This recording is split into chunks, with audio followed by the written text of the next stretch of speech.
Hello అండి. అందరికీ welcome to our channel. ముందుగా మీ అందరికీ ఒక చిన్న రిక్వెస్ట్ అండి. ఈ కథను పూర్తిగా వినిన తర్వాత మీకు నచ్చినట్లయితే తప్పకుండా లైక్ చేయండి. అదేవిధంగా సబ్స్క్రైబ్ చేసుకుని ఎంకరేజ్ చేయగలరండి.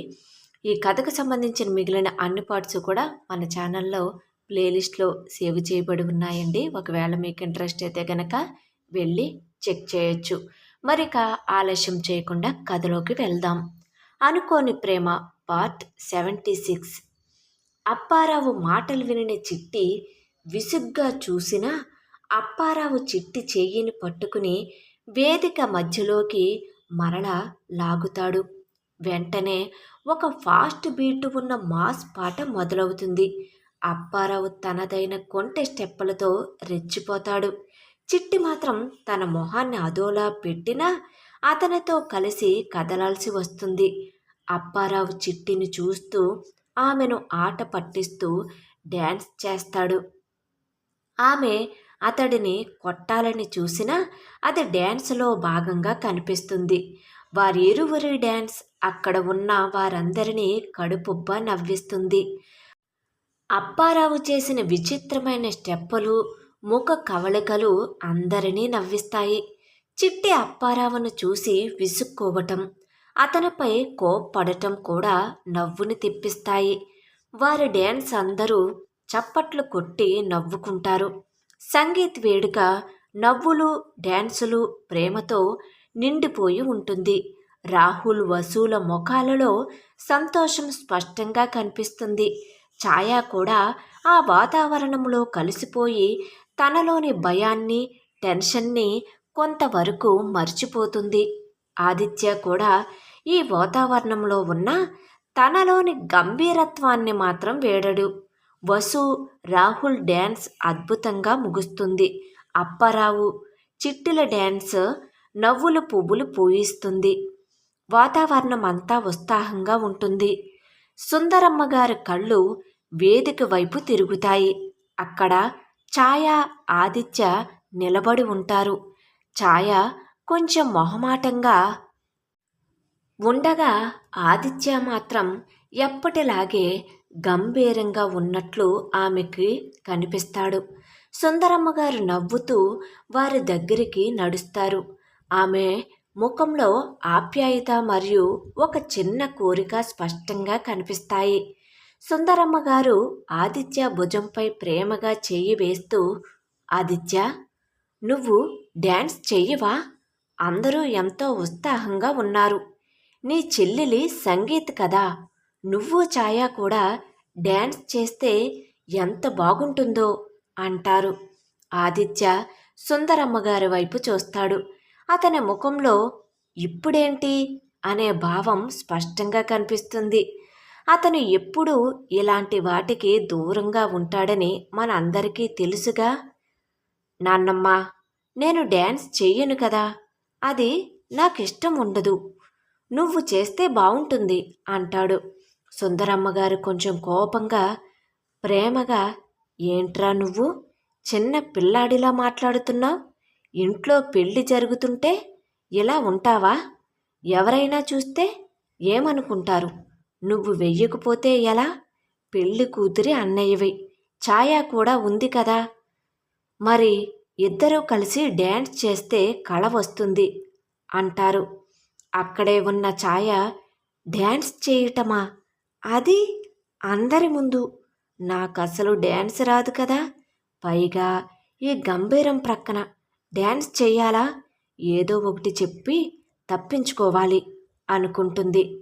ఆదిత్య ఇబ్బందిగా ఛాయ వైపు చూస్తూ, నాన్నమ్మ, ఛాయకు కూడా అంతగా డ్యాన్స్ రాదనుకుంటా అంటాడు. సుందరమ్మగారు నవ్వుతూ, అబ్బే, ఛాయ చాలా బాగా డ్యాన్స్ చేస్తుంది. నేను చూశాను. తను సిగ్గుపడుతుంది అంతే. నువ్వు చేయి పట్టుకుంటే డ్యాన్స్ చేస్తుంది అంటారు. ఛాయ సుందరమ్మగారి మాటలకు షాక్ అవుతుంది. నేను డ్యాన్స్ చేయటం ఎప్పుడు చూశారు? నేను ఎప్పుడూ చెయ్యలేదు కదా అని మనసులో అనుకుంటుంది. ఆమె ముఖం ఎర్రబడుతుంది. సుందరమ్మ గారు మళ్ళీ ఆదిత్య వైపు తిరిగి ప్రేమగా బ్రతిమలాడుతూ, చూడు నాయనా, ఇది కొంచెం నా కోసం చెయ్యి. నువ్వు ఛాయ కలిసి డ్యాన్స్ చేస్తే చూడముచ్చటగా ఉంటుంది. నువ్వు తప్పకుండా డ్యాన్స్ చెయ్యాలి. ఇది నా ఆజ్ఞ కాదు, బ్రతిమలాడటం. ప్లీజ్ నాన్నా అని ఆదిత్య గడ్డం పట్టుకుని అడుగుతారు సుందరమ్మగారు. ఆదిత్య సుందరమ్మగారి కళ్ళల్లోకి చూస్తాడు. ఆమె మాటల్లోని ప్రేమ, కోరిక అతడిని కదిలిస్తాయి. తన నాన్నమ్మ కోసం, తన చెల్లెలి కోసం తను ఎంతైనా చెయ్యగలడని అతనికి తెలుసు. అయినా ఛాయతో డ్యాన్స్ చేయటం అనేది అతనికి చాలా ఇబ్బందికరంగా అనిపిస్తుంది. కానీ తప్పదని అర్థమవుతుంది. ఆదిత్య ఒక దీర్ఘమైన నిట్టూర్పు విడిచి, సరే నాన్నమ్మ, నువ్వు అంతగా అడుగుతున్నావు కాబట్టి చేస్తాను అంటాడు. సుందరమ్మ గారి ముఖం సంతోషంతో వెలిగిపోతుంది. ఆమె ఆదిత్యాను ప్రేమగా నా బంగారు కొండ అని అతని గడ్డమును చేతివేళ్లతో అందుకుని ముద్దాడుతారు. చూడు ఛాయ, ఆదిత్య ఎంత మంచివాడో, నువ్వు కూడా వాడికి తోడుగా ఉండు. ఇద్దరూ కలిసి డ్యాన్స్ చెయ్యండి అంటారు సుందరమ్మగారు. ఆమె మాటలు వినిన ఛాయ ఏమీ సమాధానం చెప్పలేక మౌనంగా ఉండిపోతుంది. తరువాత సుందరమ్మగారు అక్కడి నుండి వెళ్ళిపోతారు. ఆదిత్య మరియు ఛాయ ఒకరినొకరు మొహమాటంగా చూసుకుంటారు. వారి మధ్య ఒక రకమైన నిశ్శబ్దం అలుముకుంటుంది. ఇప్పుడు వారిద్దరూ కలిసి డ్యాన్స్ చేయటం తప్ప వేరే ఆప్షన్ లేదు. ఆదిత్య నెమ్మదిగా ఛాయ వైపు చేయి చేస్తాడు. అతని కళ్ళల్లో తప్పదు, నాతోరా అన్న భావం ఉంటుంది. ఛాయ గుండెల్లో దడ మొదలవుతుంది. ఆమె మెల్లగా ఆదిత్య చేతిలో చేయి వేస్తుంది. వారి ఇరువురి స్పర్శ కొంచెం మొహమాటంగా ఉంటుంది. ఏదో ఒక అయిష్టత ఇద్దరి మధ్య స్పష్టంగా తెలుస్తుంది. ఆదిత్య ఛాయను వేదిక పైకి నడిపిస్తాడు. స్టేజ్ మధ్యలో నిలబడగానే వారిద్దరినీ చూస్తూ చుట్టూ ఉన్న జనం చప్పట్లు కొట్టడం మొదలు పెడతారు. ఆదిత్య మొహంలో ఎలాంటి ఫీలింగ్ కనబడకపోయినా ఛాయ మాత్రం కొంచెం బిక్కుబిక్కుమంటూ కనిపిస్తుంది. ఆదిత్య ఛాయ ప్రక్కనే నిలబడతారు. ఒక రొమాంటిక్ బీటు ఉన్న పాట మొదలవుతుంది. ఓరి దేవుడా, ఇప్పుడు నేను ఎలా డ్యాన్స్ చేయాలి? ఈయన కళ్ళల్లోకి చూసి డ్యాన్స్ చేయాలంటే ఎలా? నాకు అసలు రాదు కదా, అంతా నాటకం కదా ఇదంతా.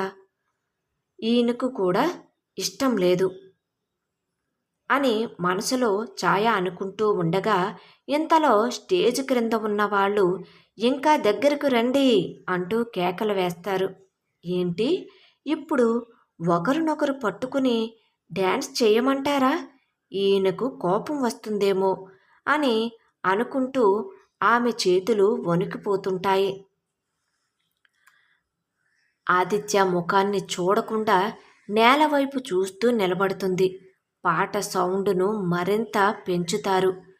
ఇప్పుడు డ్యాన్స్ చెయ్యాలి. ఈమె చూస్తే మొహమాటంతో ముఖాన్ని తీసుకెళ్ళి నేలలోకి దూర్చింది. ఎలా అనుకుంటాడు. ఇంతలో సుందరమ్మ గారు గమనిస్తూ ఉండటాన్ని చూసి ఇప్పుడు బయట వారికి నిజం తెలియకుండా నటించాలి. ఎలా మొదలుపెట్టాలి? నాకు డ్యాన్స్ చేయటం రాదే. ఈమె ప్రక్కన డ్యాన్స్ చేయటం అంటే అది ఇంకా కష్టం అని ఆదిత్య ఒక నిట్టూర్పు విడిచి తన దవడలను బిగిస్తాడు. ఆదిత్య నెమ్మదిగా ఛాయ వైపు తిరిగి ఆమె నడుముపై చేయి వేయటానికి ప్రయత్నిస్తాడు. ఛాయ ఒక్కసారిగా ఉలిక్కిపడి కొంచెం వెనక్కి జరుగుతుంది. అనుకోని ప్రేమ కథ కొనసాగుతుంది. కథ నచ్చినట్లయితే తప్పకుండా లైక్ చేయండి. అదేవిధంగా సబ్స్క్రైబ్ చేసుకుని ఎంకరేజ్ చేయగలరండి. మరొక చిన్న విషయం, మీకు చాలామందికి నా రైటింగ్ అంతగా అర్థం కాకపోవచ్చు. అందువలనే మన వీడియో క్రిందన షో ట్రాన్స్క్రిప్ట్ అనే ఆప్షన్ ఉంటుందండి. దాన్ని మీరు ప్రెస్ చేసినట్లయితే నేను చదివే స్టోరీ అంతా కూడా నేను చెప్పే స్టోరీ అంతా కూడా మీకు స్క్రిప్ట్ రూపంలో చాలా వివరంగా అర్థవంతంగా స్క్రోల్ అవుతూ ఉంటుందండి. దయచేసి ఒకసారి ఈ ఆప్షన్ని గమనించగలరు. Thank you.